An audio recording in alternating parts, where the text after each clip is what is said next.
l'avenir de la mer. Ceuta est à 250 km plus à l'ouest, presque en face de Gibraltar.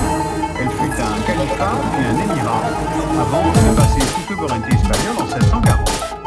L'enclave est au bout de la péninsule marocaine de Yebala, elle fait 20 km². C'est un port espagnol et c'est cette frontière-là que tentent de franchir les candidats à l'immigration vers l'Europe. On voit bien ici sur cette carte le no man's land entre le Maroc et l'Espagne. Et bien sûr, le statut de ces enclaves, les points de vue entre Rabat et Madrid sont à l'opposé. Le protectorat franco-espagnol sur le Maroc a duré de 1912 à 1956. Pour Rabat, ces enclaves sont des vestiges de l'occupation coloniale. Il y a d'ailleurs analogie avec la situation de Gibraltar, qui est britannique, et que Madrid veut récupérer sous sa souveraineté. Mais de l'autre côté, dans la logique espagnole, ces présides, comme on les appelle, ont une existence qui précède la fondation du Maroc moderne. Et d'ailleurs, on observe que ces deux enclaves n'ont jamais figuré au comité des territoires à décoloniser aux Nations Unies, tout simplement parce qu'ils étaient sous souveraineté de l'Espagne avant la formation de l'État marocain. Alors cette situation est paradoxale. Le commerce maroco-espagnol est intense, tout comme la coopération antiterroriste entre les deux pays, mais le litige sur les enclaves reste entier. Maintenant, allons voir la frontière au sud. Pour le gouvernement marocain, le pays fait 713 000 km². Mais le Maroc, internationalement reconnu, indique une superficie de 446 000 km². Eh bien, la différence, c'est le Sahara occidental, qui fait 260 000 km² et sur lequel le Maroc se considère souverain. Eh bien, aucun autre État au monde n'a une aussi grande différence entre la superficie qu'il proclame et celle qui lui est reconnue. Alors comment est-ce qu'on en est arrivé là? En 1884, l'Espagne obtient des chefs de tribus du Rio del Oro un protectorat sur les routes du désert et sur la côte atlantique. La colonie espagnole s'appelle Rio de Oro, c'est-à-dire la rivière de l'or. Et dans le climat de décolonisation générale de l'après-guerre, cette souveraineté de l'Espagne sur le Sahara occidental est contestée de toutes parts. Par les Bédouins qui habitent le Sahara occidental, par la Mauritanie voisine qui estime que le Sahara occidental est peuplé de tribus nomades de même origine ethnique que les Mauritaniens, et par le royaume du Maroc qui estime que son territoire est un État non reconnu dans ses droits historiques, des droits que vous voyez représentés sur cette carte d'un grand Maroc. Car historiquement, les sources de richesse du pays, notamment l'or, sont toujours venues du sud. Les caravanes partaient des mines d'or situées entre la boucle du Niger et le fleuve Sénégal, puis transitaient par le Maroc. D'où une certaine propension à vouloir contrôler ces axes de commerce entre le continent africain et la Méditerranée. La première prise de contrôle de cette route date de la dynastie almoravide au XIe siècle. L'empire almoravide fut l'un de ces grands empires musulmans à cheval sur les deux rives de la Méditerranée. Il s'étendait sur une grande partie du Sahara au sud et jusqu'aux 2/3 de la péninsule ibérique au nord. Eh bien, c'est sur cette vision historique que le Maroc, au départ de l'Espagne, veut annexer le Sahara occidental. Mais il y a aussi des richesses minières. Le sous-sol de la partie nord-ouest du territoire contient presque 6 milliards de tonnes de réserves en phosphate, ce qui donne au Maroc les 3e réserves au monde. Le phosphate, cela sert à l'industrie chimique pour les engrais ou les lessives, et il y a là, en plus, des mines de cuivre, de fer et des côtes atlantiques parmi les plus poissonneuses au monde, d'où l'intérêt économique de ce territoire. Sauf que le Maroc semble avoir comme oublié qu'il y avait des habitants au Sahara occidental. Alors qui sont-ils, ces Sahraouis? Les Sahraouis sont des nomades d'origine berbère, d'origine arabe et d'origine africaine. Ils sont appelés fils des nuages car ils cherchent la pluie pour fournir des pâturages pour leurs chèvres et leurs chameaux. Ils se répartissent en 3 grands groupes tribaux, les Regibat, les Ouled Delim et les Ouled Bousba. Les Sahraouis avaient revendiqué leur autonomie politique auprès du colonisateur espagnol et ils vont maintenant se retourner vers les nouveaux occupants en créant le Front Polisario, c'est-à-dire le Front populaire de libération du Sagui El Amra et du Rio del Oro. Lorsque l'armée marocaine investit le Sahara occidental, au départ des Espagnols, le Front Polisario se lance dans une guérilla. Le front est soutenu par l'Algérie, qui accueille à Tindouf les militants sahraouis et les nomades qui fuient la guerre. Le Polisario proclame en 1976 l'existence de la République arabe du Sahara démocratique, qui est reconnue par 73 États, et l'ONU condamne l'occupation marocaine et se prononce pour l'autodétermination du Sahara occidental. À partir de là, on peut comprendre l'évolution de ce conflit en le découpant en 3 phases. Pour empêcher les raids conduits par le Polisario, l'armée marocaine construit un mur de sable renforcé par des champs de mines. Une deuxième phase va permettre de passer aux négociations. Un cessez-le-feu est signé entre le Polisario et le Maroc en 1991 grâce aux Nations Unies, et Rabat accepte l'organisation d'un référendum sur l'autodétermination du Sahara occidental sous le contrôle de l'ONU. Troisième phase, pour voter, il faut recenser. Et se met alors en place ce qu'on a appelé la guerre des listes, les 2 parties ne parvenant pas à trouver un accord sur le corps électoral. Le Maroc veut compter plusieurs tribus installées dans le sud marocain, soit à peu près 65 000 personnes de plus à recenser, ce que refuse le Polisario, estimant que leur vote est gagné d'avance pour leur attachement au Maroc. Les Nations Unies ont tenté de relancer le processus en confiant plusieurs missions à l'ancien secrétaire d'État américain James Baker, qui a finalement interrompu sa médiation en juin 2004. Alors où en est-on aujourd'hui? Eh bien pour le Maroc, le Sahara occidental est marocain, comme d'ailleurs l'affichent toutes les cartes officielles du pays. La région s'inscrit dans les 16 régions administratives qui forment le royaume. Le Maroc a déjà investi à peu près 3 milliards de dollars sur presque 30 ans pour aménager des logements, des infrastructures dans cette nouvelle province. Mais le Polisario, qui a été renforcé en 2004 par la reconnaissance de la République sahraoui par l'Afrique du Sud, le temps ne semble plus jouer en sa faveur. Sa survie dépend de sa victoire au référendum, voire de sa simple organisation. Donc il tire parti de ces constants reports. Le mouvement semble en position de faiblesse, ne serait-ce que démographiquement, avec l'afflux constant de Marocains venant s'installer au Sahara occidental. Alors chaque parti préfère en fait attendre plutôt que de courir le risque d'être battu au référendum. Au sud, la poursuite de ce statu quo arrange en fait tout le monde.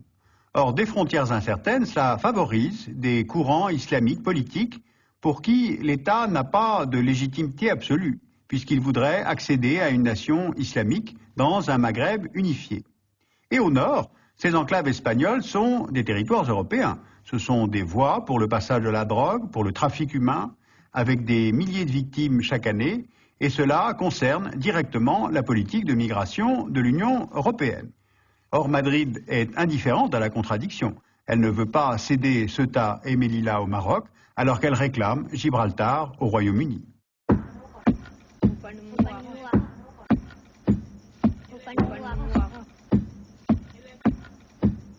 Pour approfondir cette question, vous pouvez lire les études de la documentation française, la revue Afrique du Nord-Moyen-Orient, où il y a tout un article sur le Maroc stable ou immobile. On se pose la question. La revue Population et Avenir, dans février 2006, a tout un article sur les migrations africaines et leurs causes multiples, avec un article sur la situation à Ceuta. Les éditions de l'Harmattan ont publié L'insurrection sahraoui, de la guerre à l'État, 1973-2003, donc chez l'Harmattan. Et puis le Monde diplomatique vient de publier sa nouvelle édition de l'Atlas. Je vous en recommande vivement la lecture, donc un atlas aux éditions du Monde diplomatique.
frontière avec l'ancien colonisateur, frontière avec l'Europe, frontière avec le Sahara.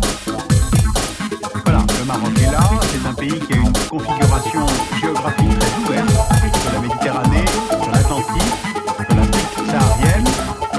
Alors, allons d'abord voir la frontière au nord. Voici Ceuta et Melilla. Ce sont des enclaves sous souveraineté espagnole placées en territoire marocain. Melilla est à proximité de la frontière algérienne, sur la péninsule de Guelaya. L'enclave fait 12 km et demi de superficie. Elle avait été conquise par l'Espagne en 1497, soit 5 ans après la fin de la Reconquista. Et l'objectif, c'était de protéger l'Espagne des incursions des morts qui pouvaient venir de la mer. Ceuta est à 250 km plus à l'ouest, presque en face de Gibraltar. Elle fut un califat puis un émirat avant de passer sous souveraineté espagnole en 1740. L'enclave est au bout de la péninsule marocaine de Yebala, elle fait 20 km².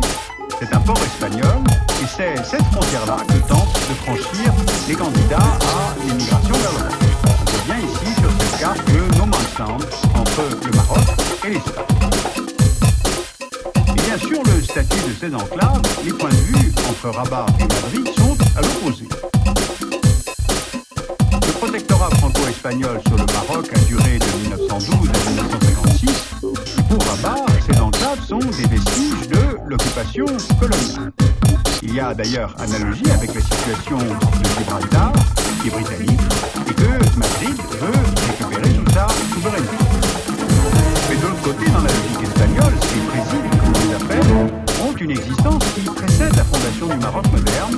Et d'ailleurs, on observe que ces deux enclaves n'ont jamais figuré au comité des territoires à décoloniser aux Nations Unies, tout simplement parce qu'ils étaient sous souveraineté de l'Espagne avant la formation de l'État marocain.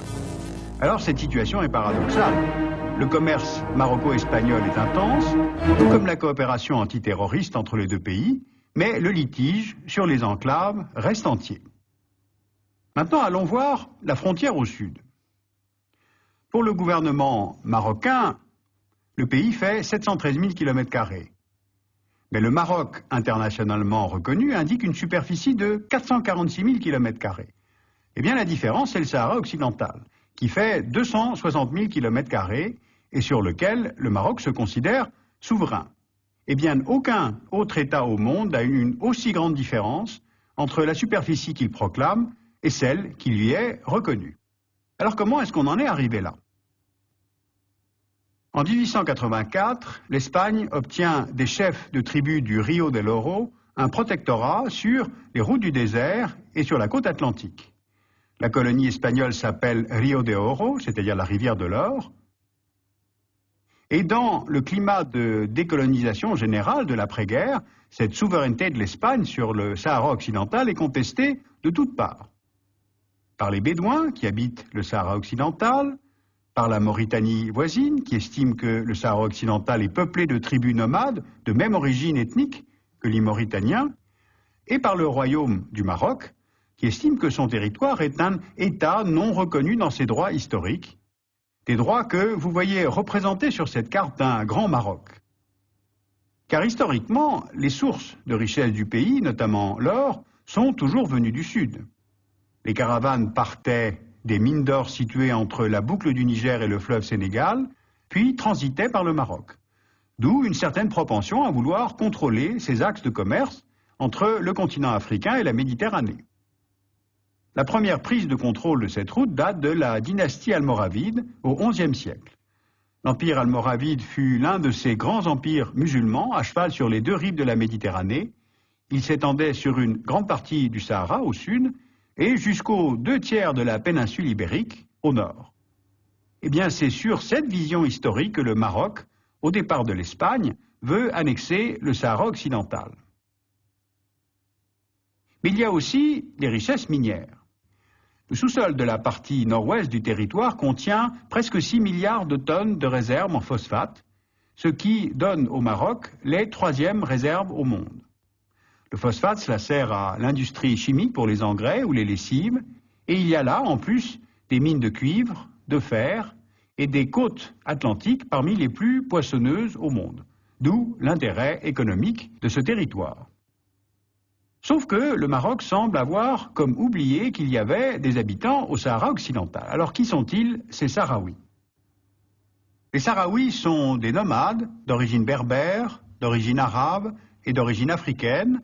Ils sont appelés fils des nuages car ils cherchent la pluie pour fournir des pâturages pour leurs chèvres et leurs chameaux.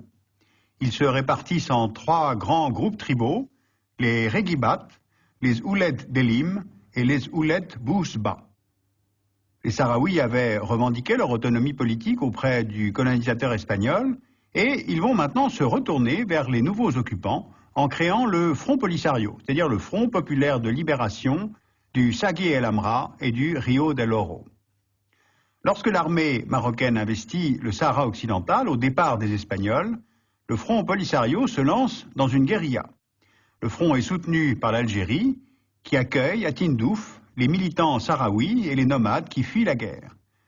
Le Polisario proclame en 1976 l'existence de la République arabe du Sahara démocratique, qui est reconnue par 73 États, et l'ONU condamne l'occupation marocaine et se prononce pour l'autodétermination du Sahara occidental.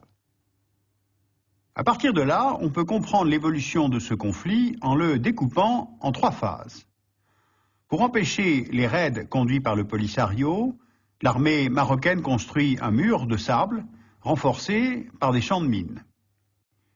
Une deuxième phase va permettre de passer aux négociations. Un cessez-le-feu est signé entre le Polisario et le Maroc en 1991 grâce aux Nations Unies et Rabat accepte l'organisation d'un référendum sur l'autodétermination du Sahara occidental sous le contrôle de l'ONU. Troisième phase, pour voter, il faut recenser. Et se met alors en place ce qu'on a appelé la guerre des listes, les 2 parties ne parvenant pas à trouver un accord sur le corps électoral. Le Maroc veut compter plusieurs tribus installées dans le sud marocain, soit à peu près 65 000 personnes de plus à recenser, ce que refuse le Polisario, estimant que leur vote est gagné d'avance pour leur attachement au Maroc. Les Nations Unies ont tenté de relancer le processus en confiant plusieurs missions à l'ancien secrétaire d'État américain James Baker, qui a finalement interrompu sa médiation en juin 2004. Alors où en est-on aujourd'hui? Eh bien pour le Maroc, le Sahara occidental est marocain, comme d'ailleurs l'affichent toutes les cartes officielles du pays. La région s'inscrit dans les 16 régions administratives qui forment le royaume. Le Maroc a déjà investi à peu près 3 milliards de dollars sur presque 30 ans pour aménager des logements, des infrastructures dans cette nouvelle province. Mais le Polisario, qui a été renforcé en 2004 par la reconnaissance de la République sahraoui par l'Afrique du Sud, le temps ne semble plus jouer en sa faveur. Sa survie dépend de sa victoire au référendum, voire de sa simple organisation.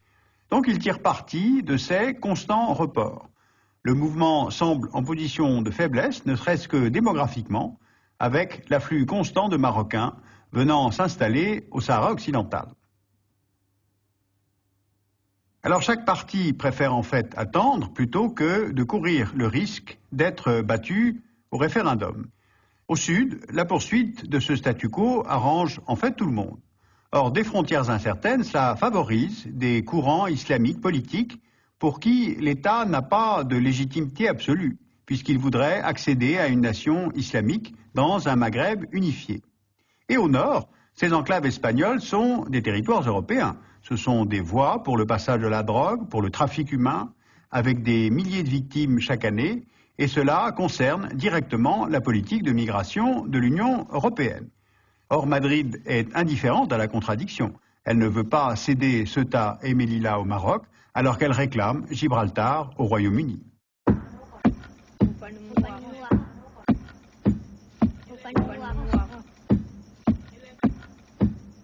Pour approfondir cette question, vous pouvez lire les études de la documentation française, la revue Afrique du Nord-Moyen-Orient, où il y a tout un article sur le Maroc stable ou immobile, on se pose la question.